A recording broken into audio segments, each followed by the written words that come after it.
Hello everyone and welcome back to the Great Book of Grudges. My name is Nathan. I've been playing a bit of Grand Cathay lately after someone recommended Murranji's Great Bastion expanded mod, something which I completely missed in the Steam Workshop. It's the problem where sometimes I don't check daily and I really should, because what this mod does is really makes the Great Bastion its own proper mechanic, and I know what you're going to be saying, yes, it's already a unique mechanic when it starts, but what it does is makes it more fun to use. It makes it more fluid, especially when you're playing as Miao Yin. So it doesn't overhaul it, but what it does is fix up some issues that the mechanic had baseline and adds a little bit more flavor so you can really feel like you are defending the Great Bastion against the Hordes of Chaos and against other things. So you're going to be playing your campaign as normal, but within the second turn you're going to be given the choice of leave it to the garrison, where the garrison will act as vanilla, or there is only war, where you're going to be more dedicated to defending the Great Bastion against the invading forces from the north and anyone else that pops in.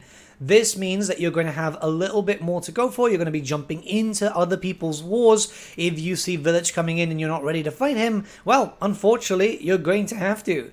And this is really thematic, because at the end of the day, that's what Miao Yin was actually supposed to do. In the lore, she's there to make sure that the North is safe from the chaotic forces. Every now and then an event will pop up identical to that of the Empire when they had their rework in Warhammer 2. So you've got leave it to the garrison, which means that you're not going to be sending anything, or you can pay some money and send the force in to help and deal with the invading armies, which is going to be quite varied. It does depend on what's coming. For example, in this specific clip, it's a bunch of ogre forces, because in this mod, you're going to see the threats coming not only from the demons of chaos, the warriors of chaos, the chaos dwarves and Norska, but every now and then you will see, well, lizardmen and sometimes ogres. A lot of different factions will show up, like Dark Elves, Cathayan Rebels, Greenskins, Skaven, Beastmen. So if you've still got this active, because you can switch it off, and we'll talk about that a little bit later, this means that you're going to have a little bit more variety to fight with, and it's quite important. So as you can see here, I got summoned in because there's only war. They've got a special new building known as the Sanctum, which is going to allow me to jump in. And it's not just during events, as when Village the Cursing's forces start coming in, I also pop in to defend it. This means that I can keep those areas safe, but I can also totally ignore them in case I want it to fall, and I can pick up the Great Gates themselves, just in case, because at the end of the day, you know, why would you want the AI controlling that? So you can strategically plan when the Imperial Wardens start losing the gates, and when you're going to be able to jump in, take it for yourself, and just start building them up. These armies will spawn, they'll cost no upkeep, and then they'll leave after the battle, which is a great thing, as it's just basically having more than 20 garrison defenders.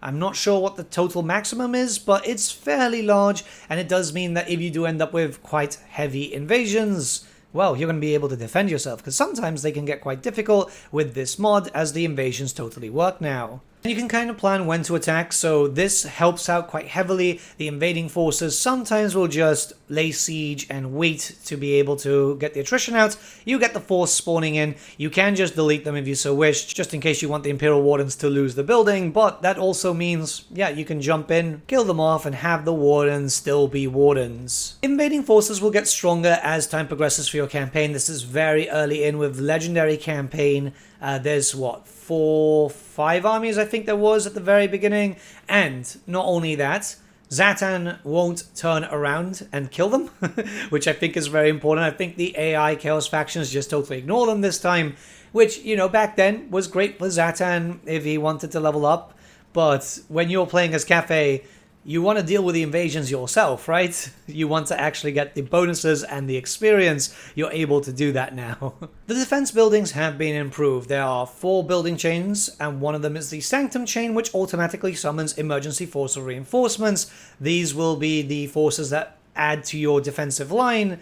The fortification has also been improved, which allows you to get powerful auxiliaries as time progresses. So you get different auxiliaries with the different gates. This means that it gives you incentive to push and get all 3 of them. Your artisan chain starts focusing on buffing your yin units, giving you much more better firepower. So if you do end up quite unlucky with a massive swarm of Chaos Warriors, remember that as time progresses, if those invasions are still going on, more armies will spawn. Well, you're going to need some heavy gunpowder. And the last chain itself is the refectory chain, which allows you to get a new type of units, but it's not really new. They are veteran units, veterans of the same ones that you already have access to. They've got better stats overall. You can pick them up basically just like Regiments of Renown, mercenary style. It's the mercenary mechanic that was kind of implemented fairly recently. There are 6 units in the veteran system, which means that you do have a decent amount of units to play around with. Those you can use, well, you can take them away and just do some damage with, which, you know, stronger units also is quite useful for you if you start pushing into the Chaos Waste, because the attrition damage is quite heavy,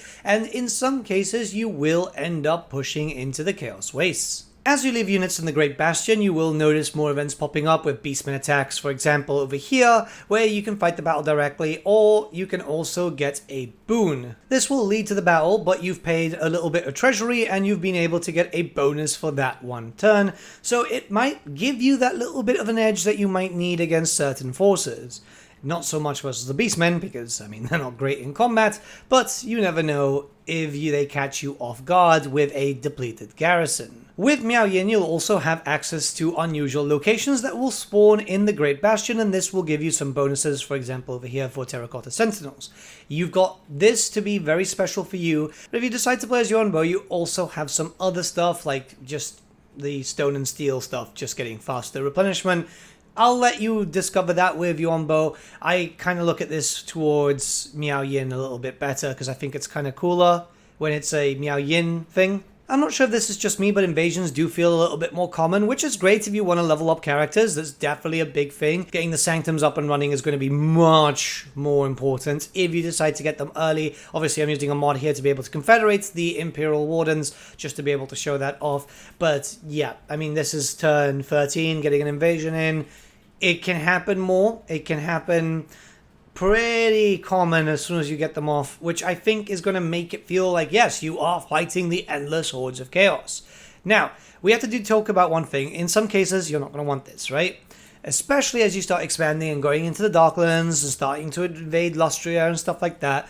If you do end up deciding to conquer the territories north of the Great Bastion, 7 territories, which is the Red Waste, the Stone Sky Foothills, and the Steppes, yeah, that will stop. That will stop it. So if you don't want to babysit in this anymore, if you are too busy with, say, for example, going into the Darklands, or you just want to start pushing into the Northern Chaos Waste, you don't have to worry about these just popping up and leaving armies there constantly. Obviously, you still have to focus up on building in those Chaos Wastes, getting the control buildings up and running, just in case, because you can get normal rebellions, which then will destroy that and then kickstart the invasions again. But it's a very good system. I'm a very big fan. I think that this is just going to add in a lot more fun for the playstyle for Miao Yin, because it feels like you're actually dealing with a a proper Chaos invasion. And yes, you'll still have to deal with this with like the other dragons when they do have this mechanic. It's hard-coded to be with everyone, which is a bit of a shame. But still, with Miao Yin, if you're looking to actually have that proper campaign that was established during the lore interviews and so on, I feel like this does a lot better for her.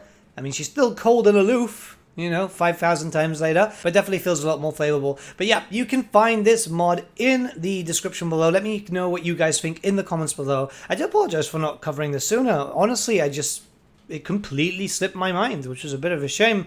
This is a mod which is going to stay in my load order anytime I decide to play as Grand Cathay. It just feels a lot more thematic. For those of you interested, I'll be playing Space Marine 2 live an hour after this video has gone live over on twitch.tv/thegreatbookofgrudges. Pop by, say hi, there's drops so you can get some free cosmetics, and if you've got the early access version, play a few games with me. I'm going to be playing with some viewers and just doing some damage, because that's always fun. But yeah, have a great day, guys. I'll see you all again very, very soon.